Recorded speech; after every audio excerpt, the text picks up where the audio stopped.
What's up, you guys? Sean Ross Sapp here for the Fightful.com podcast for August 8th. I am joined by Rob McCarron of Shake Them Ropes. Rob, how you doing? I'm doing great. What a fantastic night. We finally, late in the game, have the young, brash American going out there and standing up to the big Russian monster. So congrats, Lily King, for winning your 100-meter breaststroke. Congrats. Oh, and Roman Reigns, too, I guess, did something also. I saw a woman almost break her neck in gymnastics last night. It was terrifying. It was Could do, we've already had the broken leg. I suppose we can go much further if we want. By the way, guys, right now, USA heading the medal count, 19 total medals, 5 gold medals tied for the lead. In case you all wanted to see the beautiful shirt that I chose this evening, I love America. And he lives in Kentucky, too, so draw all your conclusions. Bought this for, I think, $4.24 at my local Walmart. You had to buy. I thought they gave shirts out like that to all the babies once they're born in Kentucky. Well, I feel slighted then. With some sour mash. Well, Rob, I got to bring it up. You are apparently a Triple Crown winner by the looks of it. You know, I just keep adding to the collection. I mean, I'm just giving them all out there because I may be spending my last 2 months or my last 1 month now with a certain hat in my collection. So we'll see how that goes. Well, let's be real. If you do this, you could die. If you eat a hat, if CM Punk fights, you could die, Rob. Is that true? I'm sure it's true. Like, I'm sure there's something that could happen. You could die, Rob. What if I cleaned it a lot and then cut it up and like put it in a casserole of some kind and ate it over the course of a few days? I don't know. I'm not just cutting up a hat and eating it. I mean, that would be foolish. And I don't think I have to. We have a month to go for CM Punk to get hurt, for Mickey Gall to get hurt, for CM Punk to choose otherwise, for a different fight to get off the card, and Dana White has to reshuffle everything over. So there's a lot still to go on, but that is UFC. That's talking UFC stuff that's not even going to happen. Tonight on Raw, we're going to talk stuff that also didn't have a lot happening. I'm going to be honest. The image I've always had of you eating this hat is as if you had like an entire pie in your hand and you hadn't eaten for like maybe a week. But I mean, you won't be that excited. We got a lot. All of these, you know, I got the White Sox hat, I got the Cincinnati Reds hat, and I got the Dominican Republic hat. So I'm representing a wide array of different deals here, a wide array. So I am basically celebrating the Olympics is what I'm doing with the wide array of representation going on my head. The one thing that not currently on my head is hair, sadly. Well, I'm going to be honest. There's not a whole lot to talk about on tonight's Raw, at least not positive. Can you tell? We've spent the first 5 minutes on garbage. I'm wearing 3 hats just because, like, maybe that'll shy away from me needing to say anything of substance because nothing of substance is happening tonight. What the hell was the main event doing? We're promoting now a Sheamus Cesaro match, which could be great, but we've had 2 of them on Raw. We're promoting that feud as we head into SummerSlam with the main event segment of Raw, a match that may not even happen at SummerSlam. And if it does, is it even going to make the main card? Because the SummerSlam has so many matches on it. And if that makes the main card, you know who's getting kicked off the show. And it was evident tonight, Sami Zayn isn't going to be working. Is this show going to be 4 hours? It is 4 hours, and that's fine, but that's still too much for 4 hours. Like, we're talking about 12 different matches. Yeah, right. Sami Zayn beat Curtis Axel on Superstars. Also on Superstars. At least he won. At least he won. Jinder Mahal, who they just had to have back for some reason. Yep. You couldn't have brought up a Ty Dillinger to do this, and at least maybe the matches would have been decent. Congratulations on your big victory last week, getting the Raw contract. We're going to put you in rehab assignment. We're going to put you in extended spring training right now on Superstars. So weird. It's so weird. Who did he wrestle? Did he at least win? Did Jinder Mahal win? Oh, no. Jack Swagger beat him on Superstars. Well, what the hell? What the hell's what was tonight? Did Vince make the trip to California? Was he under the impression that the Raw was going to start a little bit later? Like, what was happening? Like, why wasn't Sami Zayn on the show? Why can't you have him against somebody, anybody, another cruiserweight, and say, hey, guys, here's a preview of that cruiserweight division we've been talking about forever. Did you notice, people? Sean said, in reference to Sami Zayn, another cruiserweight. Someone's on the Sami Zayn as a cruiserweight bandwagon. Oh, absolutely. I think that he technically is. I mean, I think, yeah, absolutely. But I think you noticed that they took his build weight down from 212 to 205. I don't think that's a coincidence. The build weight's down. He's got nothing to do at SummerSlam right now. And you have to have a star in the cruiserweight division. If you just bring up a bunch of guys no one knows, if you put Zack Sabre and Kota Ibushi on TV tomorrow, no one's going to know who they are in the grand scheme of things. Like, they'll get a somewhat small reaction, but no one's going to know who they are. And you certainly on Raw can't build an entire division around no names. So bring up the Johnny Garganos, bring up the Kota Ibushis. If you can sign him or Zack Sabre, bring them up, but put some established guys in the mix. A Neville, a Sin Cara, a Sami Zayn. It doesn't have to be all new guys, and it doesn't have to be all guys that are currently signed. Sami Zayn being a cruiserweight. Also, Sami Zayn being a cruiserweight and Sami Zayn being a star is not mutually exclusive. He can't just be one or the other. He can be both. You can be a cruiserweight and built up as a star. I'm getting a bunch of reactions when I talk about Sami Zayn being a cruiserweight. I'm getting reactions like, no, Sami Zayn shouldn't be a cruiserweight. He's a star. Push him as a star. They can do both. He can be both. This idea that the cruiserweights, I mean, people are already putting the cruiserweight division down. They're burying it before it even gets going, thinking we can't build stars in that division. Funny you mentioned that. Is it funny? Because I don't think anything's funny. Well, no. Tonight's going to be super not funny.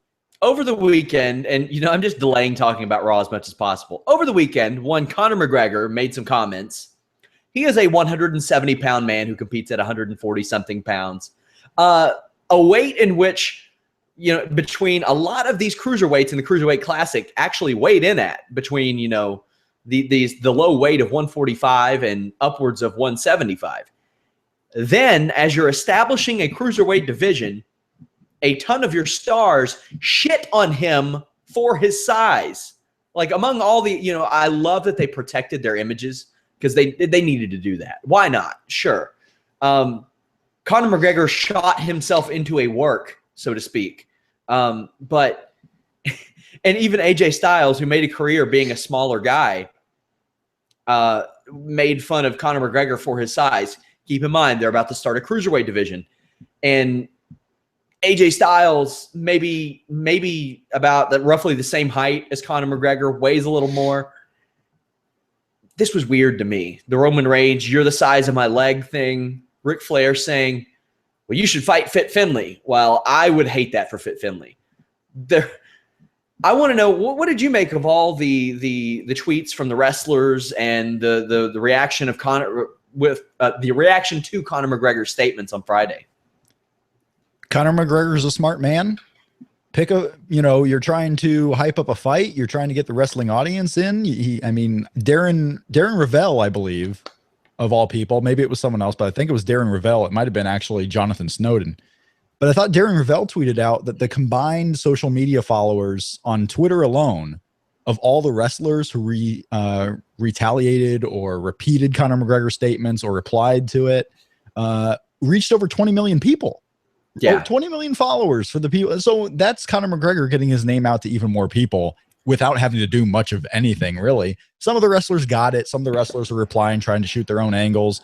Some of the wrestlers are probably legit. Like, Roman Reigns, I feel, is probably legit thinking, LOL, this guy trying to come at me, I'm going to respond and become the tough guy, when everyone's like, we all see what it is. I didn't think this Conor McGregor story was much of anything.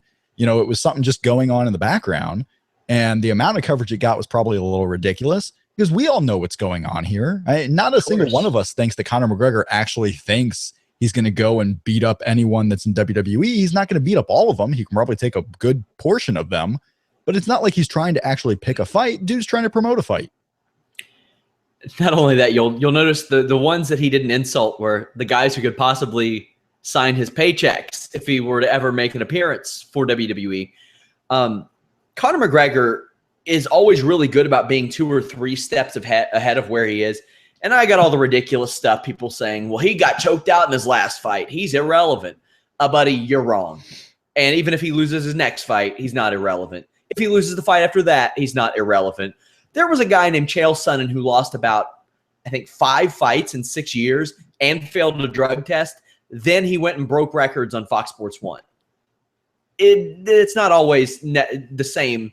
A loss doesn't equate to irrelevant, especially in MMA. Nate Diaz has lost 10 of those fights, and along with Conor McGregor, he sold 1.5 million. May break that later this month. I thought some of the stuff, like some of the guys, like really looked ridiculous. Like Bubba Ray Dudley saying, "I'd love to see Kurt Angle stretch Conor McGregor," and I'm like, man, this ain't 96. It's not 97. It's not 98. That would be bad. Ric Flair saying Finley would beat him up. No, he wouldn't. There are guys, Brock Lesnar. There are some legit dudes, Chad Gable, for another one. One of the authors of Pain, Jism Selmani. He fought as recently as last year at a pretty high level in Bellator. So, I mean, there are some legit tough guys. Ernest the Cat Miller. Don't piss off Ernest the Cat Miller. He's going to come back. Jerry Flynn's going to come and get you, guys. I thought it was hilarious. I'm listening to Dan Le Batard today, and they snuck in a little one-liner about this. Conor McGregor, shut your mouth. If you don't, Fandango's going to do it for you. And I popped a little bit about that. This is a complete non-story. This is Conor McGregor doing great work, and a different various amount of reactions from the WWE side. Some serious, some not serious, some playing along. Whatever. If he makes an appearance at WrestleMania, great. It'd be cool. But no one's actually getting slapped here. It's a lot of talk. Something to do in August on a Monday, I guess. I don't make much of this at all. I love that Matt Riddle got in on it. He commented on it and trashed Dan Hardy, one of his old rivals. He cut this great promo after UFC 149. If you all haven't seen it, it's up on Fightful.com right now, where he just talked about his bad experience with British people because one spit in his mouth. And he fought in England after that, but he kind of trashed Dan Hardy on Twitter, and he was working these people. You can see he gets pro wrestling so well already. He was working these people, playing them like a fiddle. So good for Matt Riddle. Good for him. As always, guys, go to Fightful.com, check out the page, register for a free account. We have an exclusive interview with one Chael Sonnen. He talks about CM Punk, USADA, drug testing, Global Force Wrestling, the new rules. He has some real problems with the new rules. Also, he's going to be a guest on our Wikipedia True or False this Thursday, exclusively for members for free at Fightful.com. You never have to pay, never have to use a credit card. We've had a lot of people that had problems, but a lot of that was user error. You all were putting in wrong email addresses because we get the bounce backs and things like that. Go to Fightful.com. A lot of you were kind of pissy in the pants that the Vince Russo stuff went up exclusive for members. That will go up later, but if you want exclusive early access to that, just go sign up for a free account at Fightful.com. I promise you, we will not spam you.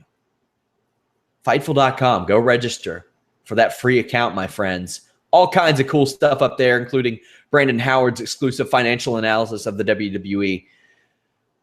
All kinds of coverage. Our boxing section is growing. Fightful.com is the place to be, my friends. Rob, I guess we got to talk about Raw. Wait, no, we don't. No, we don't. Joey Styles. Joey Styles. Joey Styles was released by WWE, it looks like, at least a couple days ago, whenever his Q&A was done. That could totally be a coincidence, but likely not. Yeah, Joey Styles gone from the company in his role as the editor of WWE.com. So a long run. This guy had over, what, a decade? Over a decade in WWE with this run? Yeah, Ryan Satin of Pro Wrestling Sheet reported it, and there was a lot of people questioned if it had to do something with that Q&A. He's always been like a pretty good company guy. He's been a good company guy, but he's been honest on his Twitter account. He was pretty honest in the Q&A. I didn't hear anything that was necessarily worthwhile of getting him fired. You never know what the boss is going to like and what he's going to dislike one day. And it may have been a situation with the website itself. They did this remodel of the website. Maybe it's not going to plan. Maybe it's not doing as well. Maybe there were legit concerns, and this was just what pushed the what do you push? Just the baby off the cliff? I don't know. Why are you pushing a baby off a cliff? Why are we doing this heinous thing? I don't know. But yeah, it could have been the final straw. Joey Styles doing this Q&A. So we don't know what happened before it. We don't know if he was on thin ice already. So yeah, he's gone from the company right now. He's free to do his own thing. I'm sure he's going to show up at wrestling events here and there. He's going to show up at conventions. Probably going to be around wrestling for a little bit longer before he does other things. Yeah, Joey Styles gone. And who's to say that WWE won't use him in the future too for ECW stuff? Just because he's not a full-time employee doesn't mean they won't use him in the future. You think he gets signed by anybody? I'm sure there are going to be overtures towards him. Yeah, but I think he's a smart enough guy to know that TNA doesn't mean anything right now, and he's probably not going there. Will he be brought in? And no one else is going to actually sign him to do commentary. I just want to say, he can go and do commentary. Though, wouldn't that be hilarious if they did and he replaced Josh Matthews? It would be funny, yeah, but I don't think he's going to do that. I think he's smarter than Josh Matthews is, and he knows not to go there for that job. So, yeah, I don't see him going to TNA. But hey, if it's financially viable for him and for TNA, then so be it. Go on. Joey Styles gone. 9 matches we have already announced for SummerSlam. And you got to figure Cesaro and Sheamus is getting added because that's not one of the official matches yet. Dana Brooke and Natalya, or not Dana Brooke, but Becky Lynch and Natalya, maybe a SmackDown women's side, maybe a SmackDown tag side. They could be saving all that for September for their brand exclusive pay-per-view. But there's probably 2 or 3 matches that got to be added. And not all of them are going to be on this main show, even though it's 4 hours long. So something's going to go on that pre-show. Maybe Sami Zayn gets a match. Maybe Sami Zayn gets a match with Jinder Mahal. Maybe, I don't know. Well, Monday Night Raw happened. Enzo, Big Cass come out. They cut a promo. Talk about how Enzo had Sasha Banks in the bag. Yada yada. This segment, like, I like to look at the WWE's YouTube rankings and see what gets a lot of attention.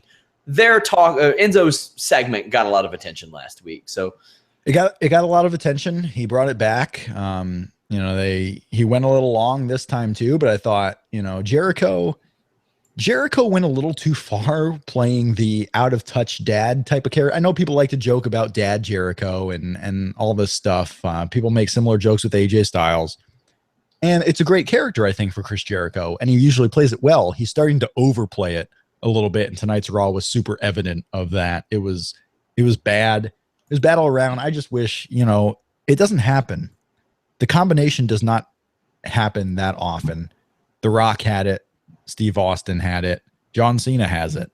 John Cena doesn't even have, the size factor going all in his favor. He's a rather short guy. CM Punk was taller than John Cena.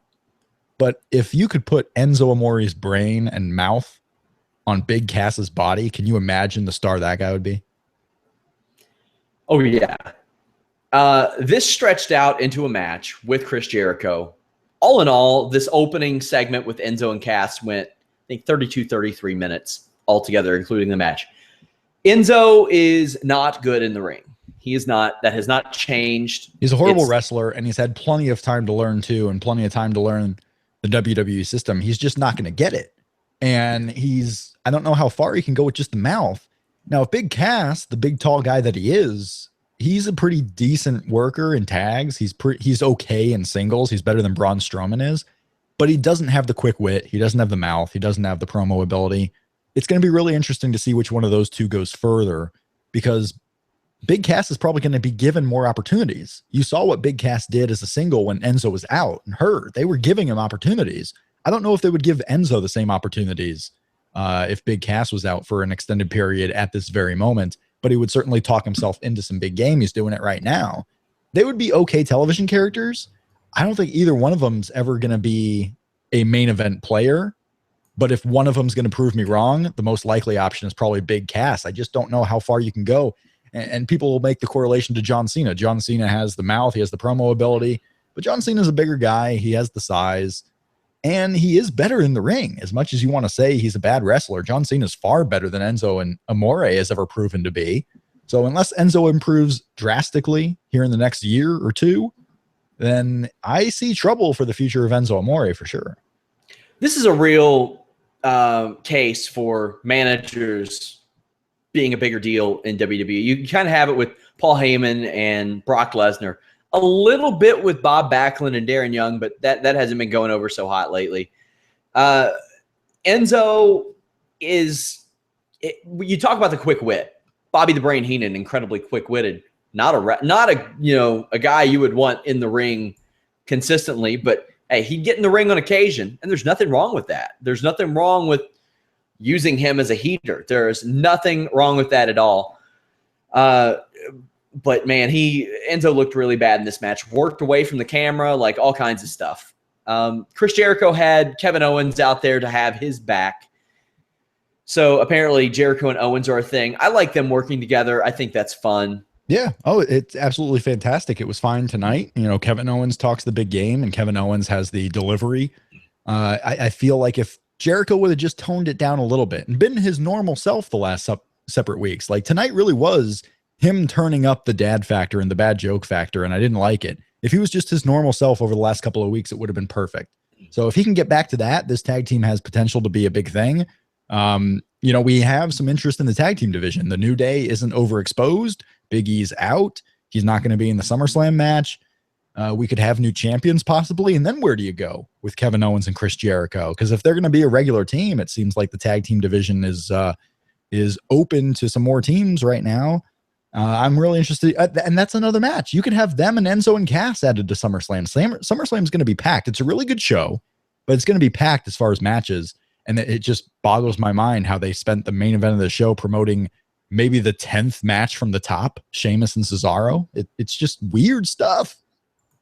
Well, they are having Enzo and Cass versus Owens and Jericho at SummerSlam. It was confirmed this evening. But that's just a ton of match. I don't think it was on the list I had yet. And maybe it was.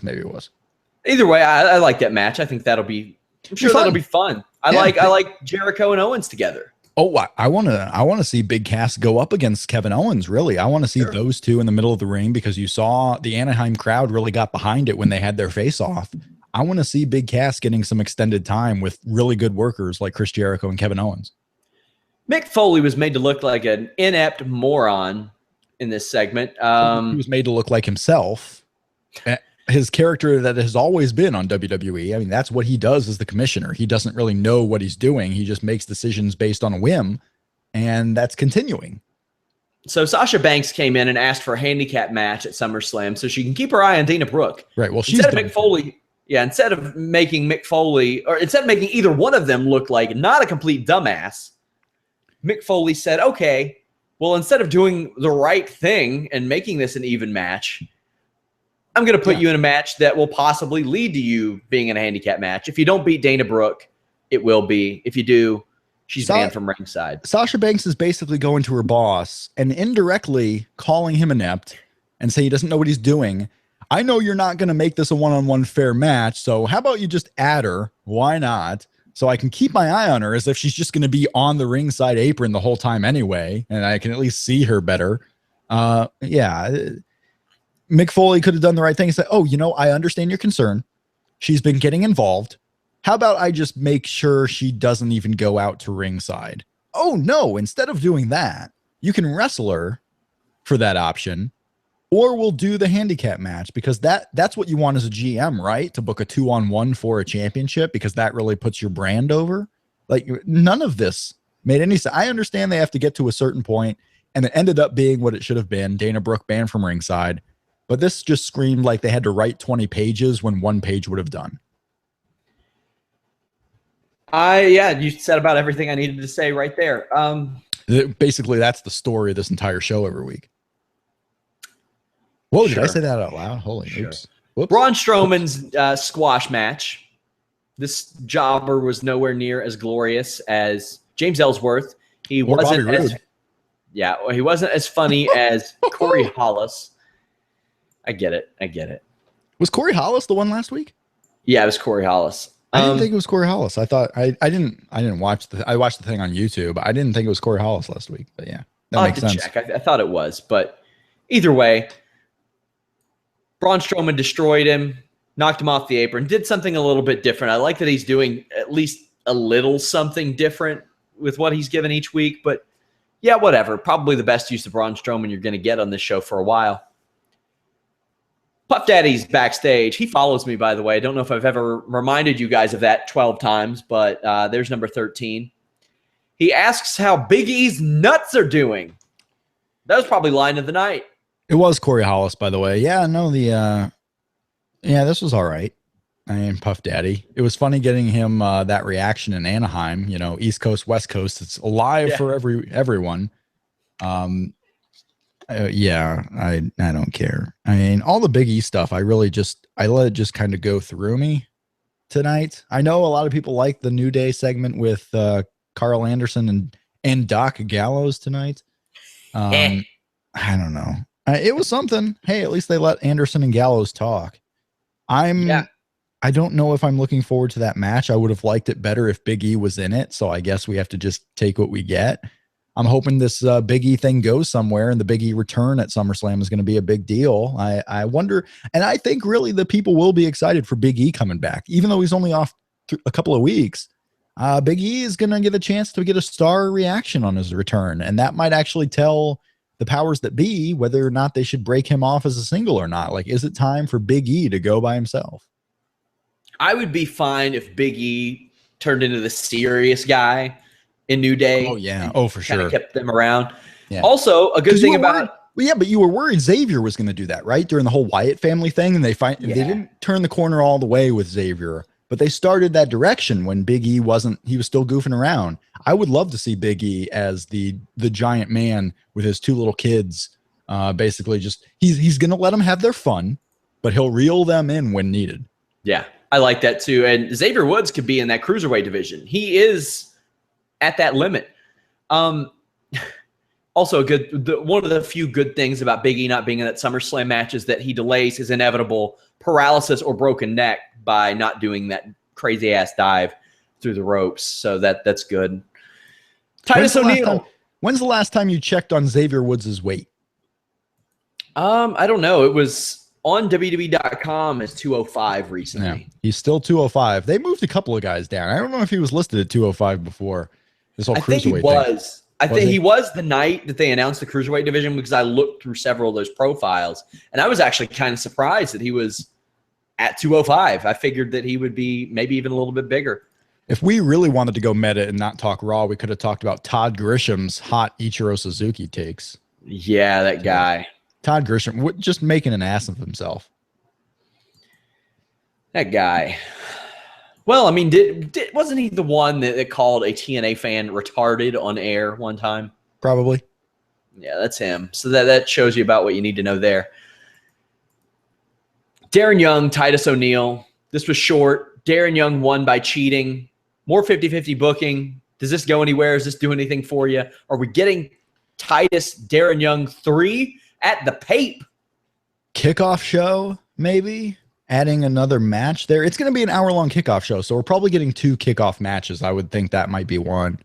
God, we have the Dudleys going up with Neville and Sin Cara. What are they going to do?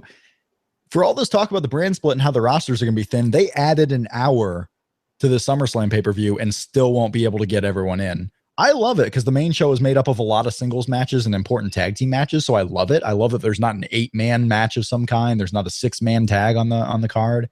I like it a lot, but we got a lot of people missing. Bray Wyatt. Yeah. You know, these guys, Sami Zayn. We got a lot of people missing. This segment is not one that I gave a single shit about, but it's the kind that they're probably going to have on Raw. It's a 3-hour show. They have half the roster.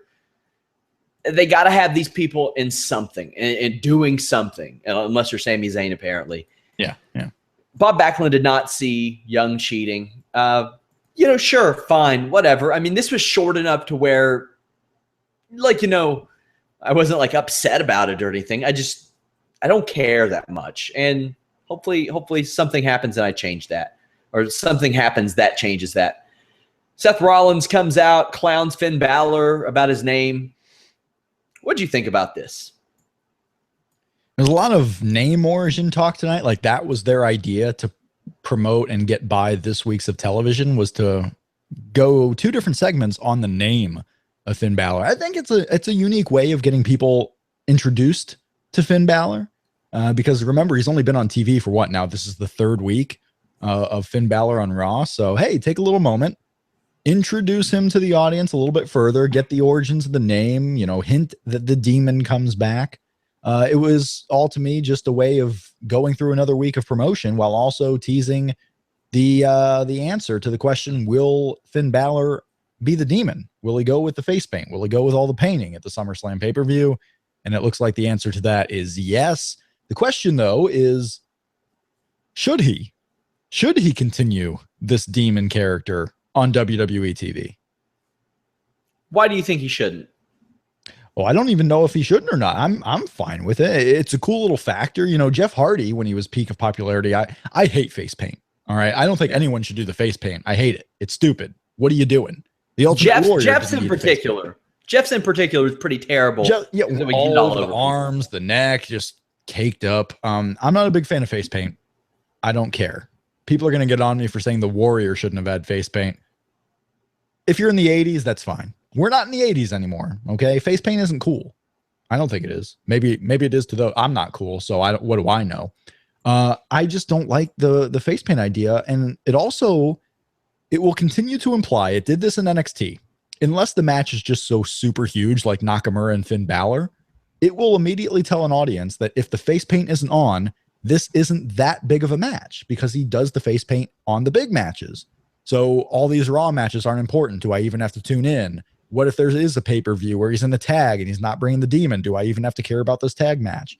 It subtly does that. Whether you think you're going to be fooled by that or not, the casual fans are. A lot of them. They are subconsciously told that, hey, this match is not important if he's not wearing the face paint. I worry about that going into the future of Finn Balor. I also don't think he needs it. I think Finn Balor has done a lot of good work on NXT where he's not wearing the face paint. Just be a normal dude. Be a cool guy. I think the demon stuff really allows for more problems than it's worth. And I don't know if you introduce it now, because what if it is a one-time thing? What if he does it at SummerSlam and then doesn't do it again until WrestleMania? All these other pay-per-views don't mean anything, or it could be played off as something special. I get the other side of it. I'm leaning more towards he probably shouldn't do it, but I'm fine with the fact that he is. I could flip a coin and go either way. I just wanted to get your thoughts on it, if you thought that it's a negative or if he absolutely should do the paint. Well, as Vince Russo wrote a blog for us exclusively on Fightful.com, which you can get if you register for the website absolutely free. He thinks that if they're doing this demon character, they need to do it all the time. They need to make him sort of like a Bray Wyatt or an Undertaker, make him really stand out. I wonder if, like, what they're thinking right now, like what's going on behind the scenes. What are they considering? Because Finn Balor hasn't wrestled on TV the last 2 weeks. I don't know if he'll wrestle again before SummerSlam on TV. I wouldn't have. Yeah, I wouldn't either. I would have him go into SummerSlam as, this is the guy who hasn't been beat. He did beat Roman Reigns. He did beat Rusev, guys who have been in a program with each other now. Man, I would, if I were them, which it's so hard to make the face paint thing happen. Sure, on live events, don't do the face paint. Who gives a shit? It's a live event. On TV, if it's once a week, I think you can have a makeup artist there, find a more efficient way to do this face paint deal and the demon gimmick. Make him special, make him different, make him like, he kind of, I don't want to say he looks like a dweeb out there in his leather jacket popping the collar all the time, but he kind of does. See, I'm different. I think he looks more, he looks cooler to me when he's doing that versus coming out in all the face paint, graveling around on the floor and whatnot. Like I think that's a better entrance for him. Just come out in the leather jacket. He doesn't have to pop the collar as much as Zack Sabre does, for Christ's sake. He can kick a jukebox.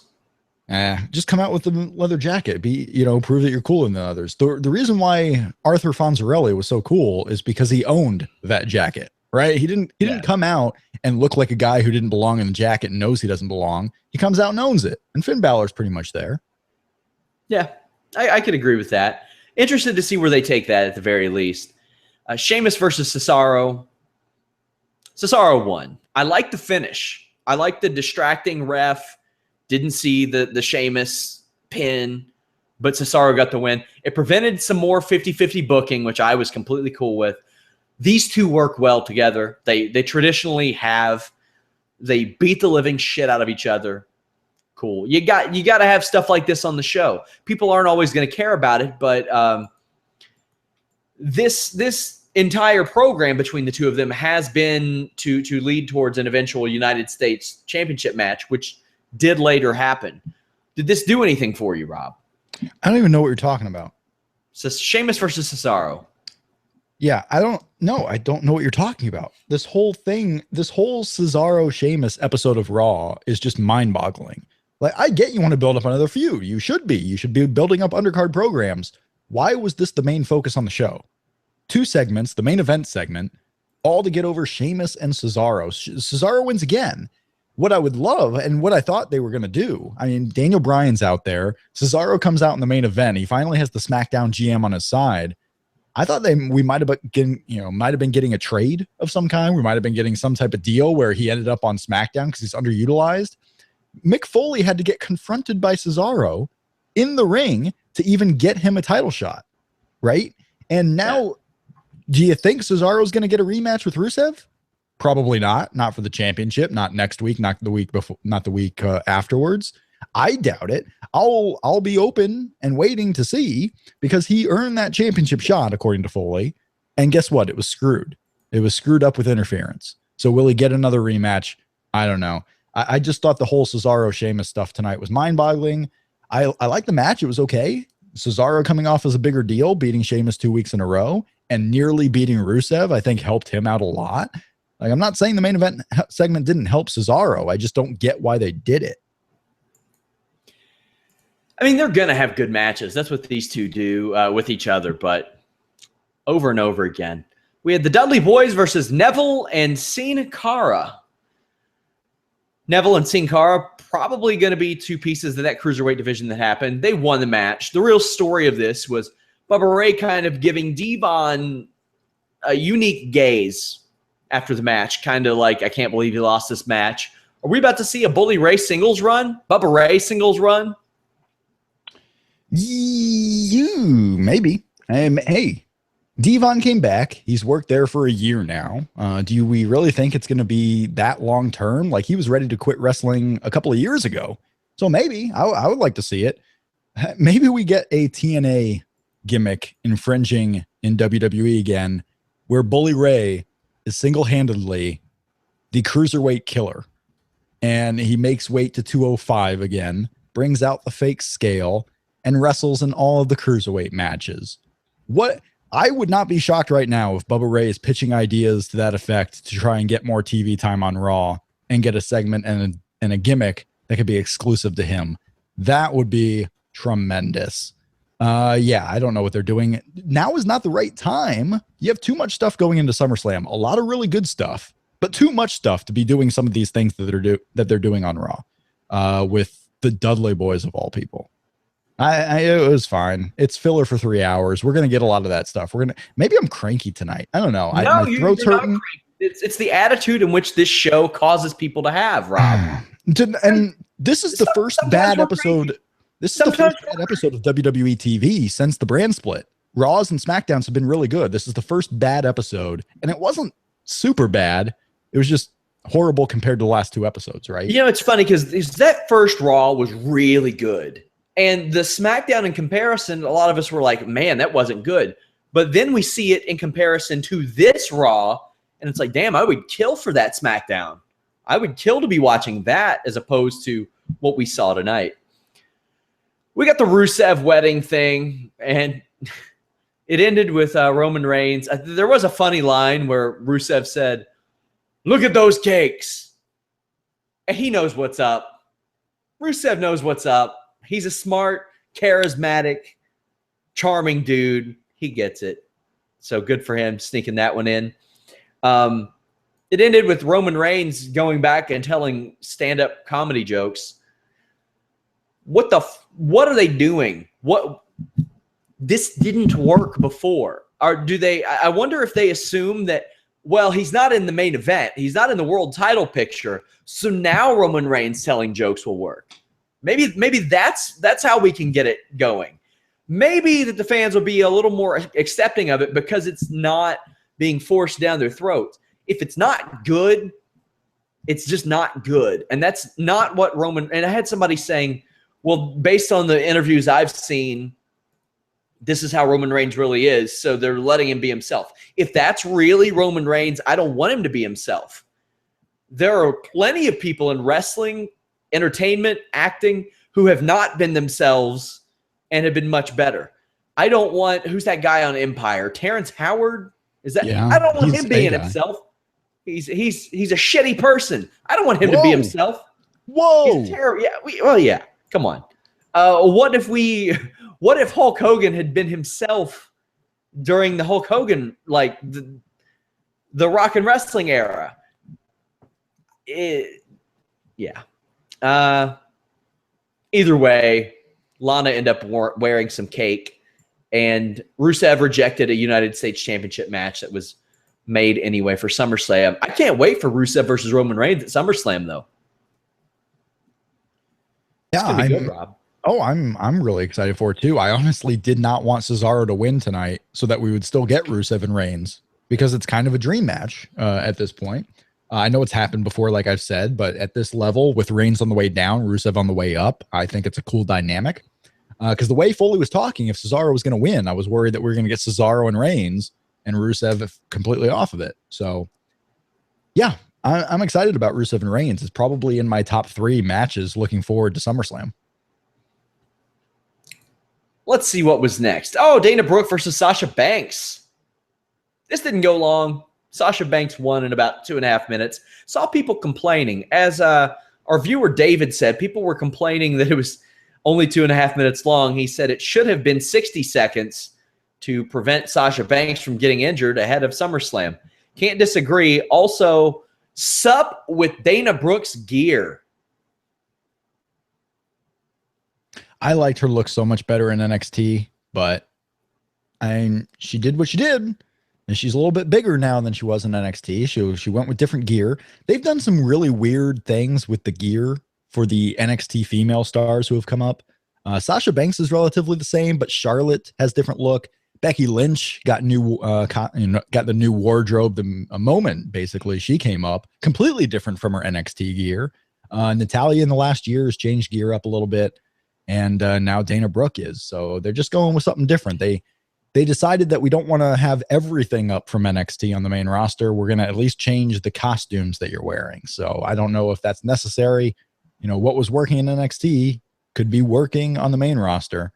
But not the case for Dana Brooke. Yeah, she's wearing what she's wearing. I think this is also the first time that on Raw, at least, she's had her solo entrance music, because she always comes out with Charlotte. I think she had it once with her Becky Lynch match on SmackDown, but I can't remember another Raw where she finally had entrance music, and it's been, a month that she's, 4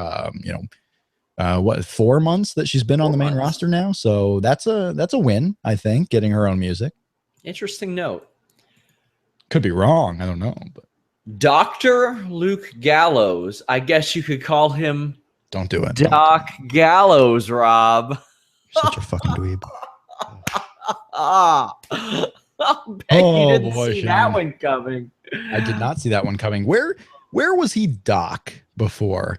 In the New Japan's wrestling, in the TNA and New Japan, in the TNA Impact's wrestling, in the Honorable Wrestling. Where was Doc Gallows before? I don't know. Some places. Man, that was a great joke by me. Either way, he and Anderson got to talk a little bit. They had Big E's testicles in a jar over ring postitis. I like that these two are getting to talk. Gallows is great. Anderson is still a little wooden. He's not being able to show his true personality. I think he's a little bit more aware that he needs to play the game a little bit, and he can't go all out, whereas Gallows is starting to become himself, really. The himself that he's never been able to show on WWE TV. So good for Gallows. I'm hoping that Anderson follows suit, because they are really charismatic guys. They really are.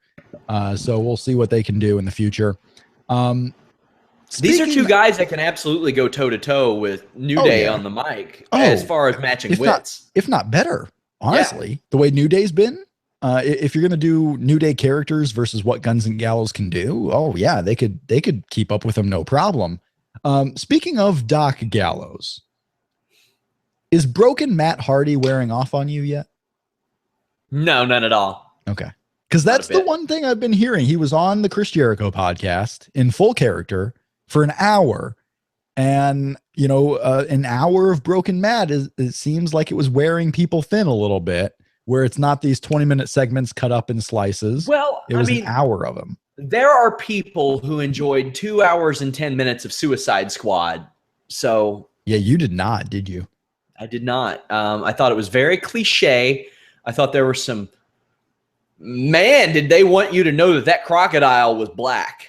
Boy, did they ever want you to know that. And they really hammered it home, almost to an insulting level. I was like, Jesus Christ, I get it. Like, I feel like if that movie would have been a Harley Quinn Deadshot Joker movie, it probably would have just been a lot better. They forced a lot of people into that movie that they really didn't give that much of a shit about writing about. But that's for a different show, because I could talk about that more than I could talk about Monday Night Raw. Kofi Kingston, Luke Gallows. Luke Gallows won. They try to smash Kofi's balls. Doesn't work. Xavier Woods makes a save with a steel chair. We get this segment with Goldust looking for R-Truth outside. Finds him with a Scooby-Doo thing. This was a thing that happened. They got shut in a van and ran off, I guess. I think that's what happened. Doesn't really matter. Daniel Bryan was on the show. Why do you think they put Daniel Bryan on the show? Any particular reason? Oh, I mean, ratings won and get a star on the show because they obviously didn't have much of a story for him. I mean, look at the segment he was involved in. The reason he's invited to the show is so Mick Foley can apologize, and then it gets interrupted by the Sheamus and Cesaro program continuing. Come on. It was just to put him on the show. They probably booked him for the show, told him, hey, we need you. We have an idea for you. And then had to think of an idea. And that's what they came up with. Scooby-Doo got on this show and Sami Zayn did not. Yeah. I don't know if we have to, some guys aren't just going to be on every episode, and this was Sami Zayn's week. Hopefully Scooby-Doo will be. No, God, no. How did Scooby-Doo not get drafted? He's a big star. I believe he was ineligible, but now he's one of those top 10 free agents that WWE came out with, because they came out with their top 10 free agents, including Nikki Bella and The Undertaker. I had a lot of people upset, and I'm going to write an article about it tomorrow, but a lot of people were upset that Crime Time was on that list. And I'm sitting there thinking, if they're on SmackDown, they may be number 2 on the tag team depth chart. If they're brought in as heels, they're number 2 is on the heel side for sure. If they're brought in as baby faces, they're probably number 2 on the babyface side, honestly. American Alpha, Breezango, if Fandango stops losing these battles against Randy Orton. The SmackDown tag team scene is lacking for sure. So why not bring in some other guys? Crime Time seems like a team that if they wanted to come back, they probably have a door open to them. And we might see them this year. Even though JTG wrote those great books. They wrote the books, but no one cares. I mean, honestly, no one cares. They probably don't even know. They were bringing back Rhino. They were bringing back Shelton Benjamin. They don't care about anything. And Rhino might not be able to be back in a few months. He's going to get like $70K a year for a political job if he wins this election. He's going to lose about 70 to 30. It's not going to be a close race, and it's not because it's Rhino. It's because of the district he's in and the opponent he's going up against, and the party that usually wins. Rhino's going to get creamed. He won the Republican primary barely by like 40 votes. Yeah, Rhino is going to get creamed. He won't worry about going off the road to fulfill his part-time state assemblyman. And if he were not who he were, then he would not have won that election by a giant margin. He was running as a Republican in, I believe, the 15th district. For state rep in Michigan, which is Dearborn, Michigan. Any Republican is not winning that race. So it's not because it's Rhino. Rhino is going to get creamed in November. It's cool that he got to the general election, but he is going to lose and lose big. And he knows this. It's why he was on SmackDown on primary night and not in his district campaigning for votes last minute. He knows he has no shot in the general, so it was all gravy from here on out. Yeah, he won't have to worry about going in. And state representatives honestly are part-time jobs. They don't go in full-time throughout the entire year, so he wouldn't have had to leave the road anyway. But he's definitely not having to leave the road because he will not win and become a state rep. If he did become a state rep, I would recommend that he use Alpha Brain to balance these two jobs, just like I use Alpha Brain to work these 60, 70-hour weeks, my friends, at Fightful.com. Go there and register, by the way. Absolutely free. Go to our podcast page. Click those links. Go to onit.com. You can get kettlebells, T-shirts, supplements, everything from Shroom Tech, which helps you with energy, New Mood, which helps your sleep cycle and your mood, obviously, Alpha Brain, which helps focus, memory, things of that nature. Their krill oil, which helps that silky, smooth skin. Click that on that link, my friends. Help us out. Also visit draftbeast.com. Football season is coming up, and I am all too excited to stomp you fools. Draftbeast.com is the place to go. They have their goon games where you pick the most penalized players. They have games where you pick the worst teams you possibly can find. All kinds of fun stuff at draftbeast.com. There was no point of Daniel Bryan being on Raw. They brought up how he trashed the Universal title. Sure, cool, whatever. This all led to Cesaro versus Rusev for the United States Championship. Rusev won. The crowd got really into this match, Rob. Yeah, because I think the audience there live wondered the same thing I did. Why the hell is this the main event segment?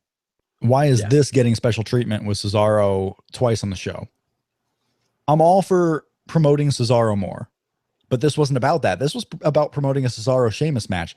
So the crowd, reasonably also, thought this has to be a main event segment because they are switching the championship. Cesaro might actually go over. Cesaro might be our true conquering hero.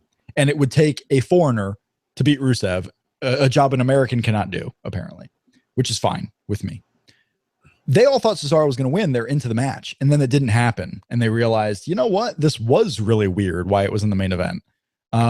Hopefully the people stayed because I believe the dark match on the night was John Cena and AJ Styles. So I'm sure that was what kept the people in the building. But it was just weird. And the crowd, if I'm sitting there live, I'm thinking 3 hours and the main event of the show is Rusev and Cesaro.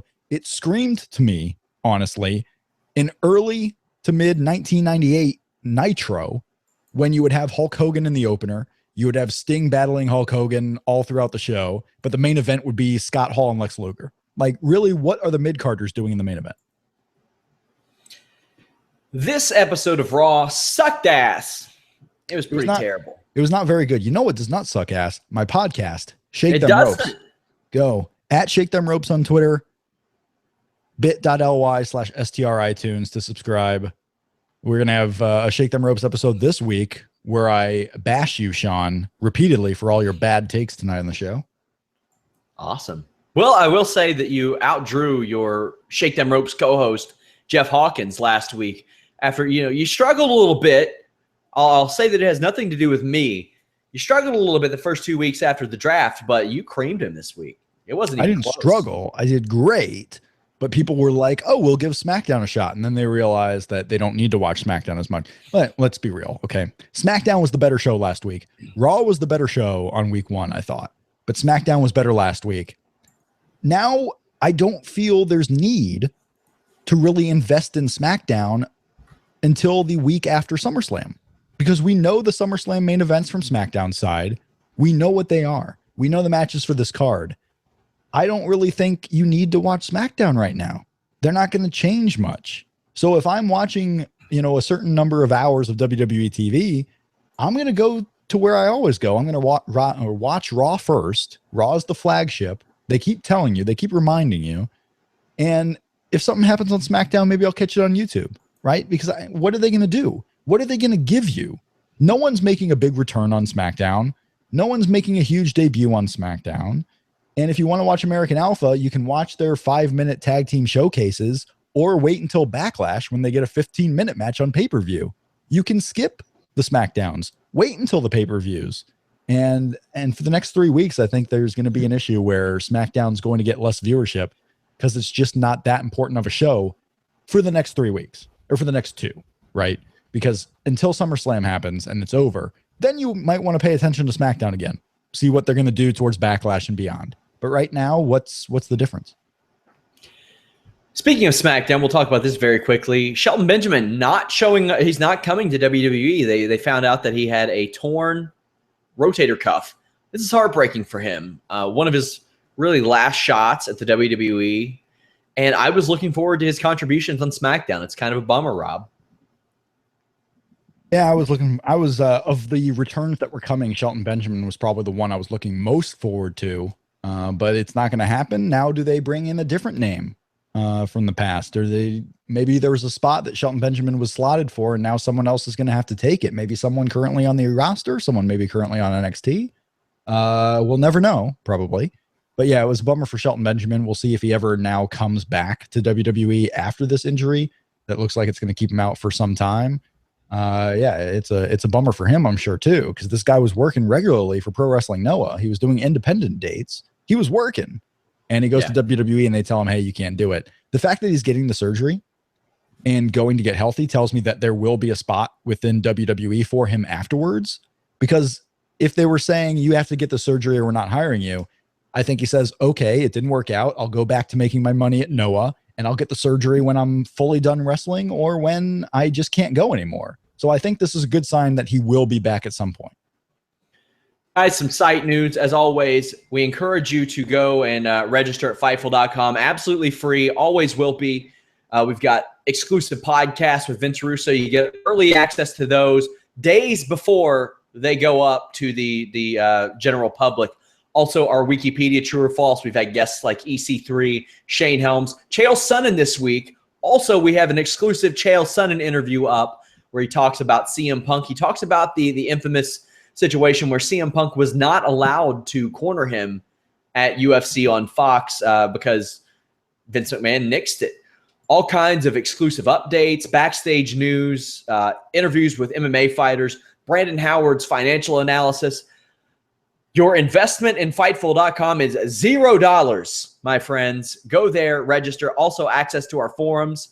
On our general stories, we also have discuss forums. I don't know what the hell they're called. Don't care. Either way, you can access them. Live viewing parties for Monday Night Raw, SmackDown, UFC, NXT, Cruiserweight Classic, all that good stuff. Lots of fun stuff coming at Fightful.com. We're covering everything. We have people always saying, do you cover this? Do you cover that? Everything from Olympic boxing to WWE and UFC pay-per-views live, we are covering. We're getting all that stuff for you. So go check out Fightful. Share the stories. We've got a lot of changes, updates coming.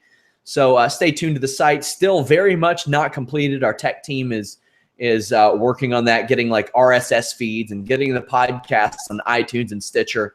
So stay tuned for all the changes. Also, be sure to check out Rob's podcast, Shake Them Ropes. Highly encouraged. I've been on it several times. Always had a great time. Always enjoy Rob's shows. Rob, anything else you want to leave these people with before we go?